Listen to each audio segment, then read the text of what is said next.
Rural groups attack Scottish government wind farm policy. A group of land and heritage bodies has joined forces to attack the Scottish government's wind farm policy.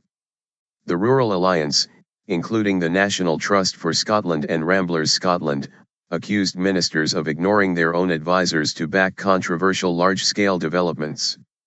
They said the government had failed to ensure plans are open to proper and democratic scrutiny. The group called for public inquiries over the use of wild areas.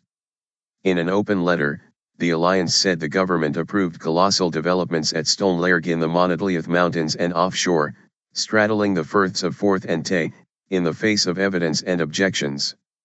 In both cases, it said ministers chose to ignore advice from Scottish Natural Heritage, the government's own expert advisors. The statement is signed by the leaders of the Association for the Protection of Rural Scotland, the Mountaineering Council of Scotland, the Monroe Society, the National Trust for Scotland, Ramblers Scotland, and the Scottish Wildland Group. Fair assessment. It said, few people dispute the necessity of first reducing our energy use, and then substituting the use of fossil fuels with renewable energy alternatives, to help address the challenge of climate change. However, as we have seen, there is public disquiet about proliferation of energy developments in Scotland's wildland areas. It is vital that any decisions on the location of these developments rely on the fair and impartial assessment of all pertinent information and points of view. The people of Scotland depend on their government to ensure this happens.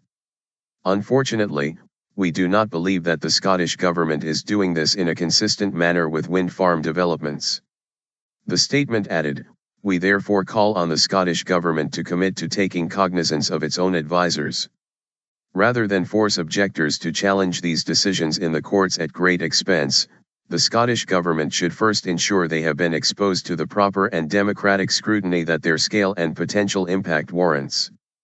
A Scottish government spokesman said its policy aimed to strike a balance between Scotland's massive green energy potential and the need to protect some of the country's most scenic and wild areas.